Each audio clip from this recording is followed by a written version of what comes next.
Hello, good morning. Welcome to listen to your story and learn a moral program. This is your storyteller KV Narendra West English at Play School Velpcherla Musmur Mandal Eluru district. Today's story is The Sorcerer and the Princess.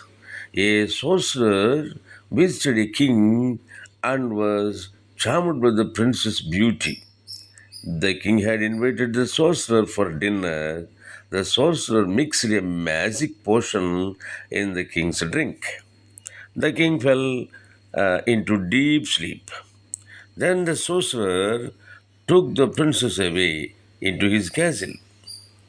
On the way, the princess threw away her ornaments one by one. Next morning, the king learned that his daughter was gone.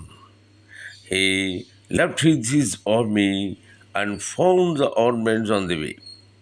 He reached the sorcerer's castle easily and punished him for his deeds. Thus, the princess was saved. The moral is evil deeds have bad endings. Evil deeds have bad endings.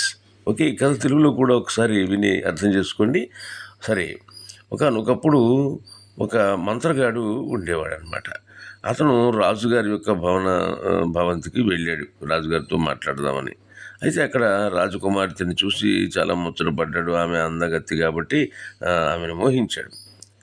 అయితే రాజుగారు మరి వచ్చినవాడు మంత్రగాడు కదా అని భోజనానికి ఆహ్వానించాడు. సరే, భోజనం చేసేటప్పుడు ఈ మంత్రగాడు ఏం చేశాడు, రాజుగారు తాగే మంచినీళ్ళల్లో ఒక మ్యాజిక్ పౌడర్ అంటే మత్తు మందు లాంటిది కలిపేశాడు. అది తాగినటువంటి రాజుగారు మంచి నిద్రలోకి వెళ్ళిపోయాడు, గాఢ నిద్రలోకి వెళ్ళిపోయాడు. అదే అదనంగా చూసుకొని మంత్రగాడు ఏం చేశాడు, ఆ రాజకుమార్తెను తీసుకొని తన భవంతికి వెళ్ళిపోయాడు. దారిలో ఈ రాజకుమార్తె ఏం చేసింది, కొంచెం తెలివైంది కాబట్టి తన ఒంటి మీద ఉన్న నగలన్నీ ఒక్కోటి దారి పొడుగున పడవేసుకుంటూ వెళ్ళింది. మరునాడు ఉదయం చూసేసరికి రాజుగారు నిద్రలేచి చూసేసరికి తన కుమార్తెను ఎవరో తీసుకుపోయారు అనుకున్నాడు. అయితే తన సైనికులను వెంట పెట్టుకుని బయలుదేరితే దారిలో రాజకుమార్తె యొక్క ఆభరణాలు అక్కడక్కడ కనిపిస్తూ ఉంటే వాటిని పట్టుకుని వాటి ఆధారంగా ఈ సోర్సరర్ అంటే చెప్పాగా మంత్రగాడు అనమాట. సోర్సరర్ అంటే మంత్రగాడి యొక్క భవంతి కనిపించింది. వెంటనే అతని మీద దాడి చేసి అతన్ని శిక్షించారు, రాజకుమార్తెను రక్షించారు అనమాట. సరే, ఈ కథలో నీతి ఏమిటి అని అంటే కనుక చెడ్డ పనులు చేస్తే వాటి యొక్క ఫలితాలు కూడా చెడ్డగానే ఉంటాయి అనేది కథలో నీతి. ఓకే, ఈ కథ నీతి మీకు నచ్చినట్లయితే మళ్ళీ వినండి. అట్లాగే మీ స్నేహితులకు పంపడం మర్చిపోకండి. మరలా ఇంకో మంచి కథతో రేపు కలుసుకుందాం. ఓకే, అంతవరకు సెలవు, బాయ్.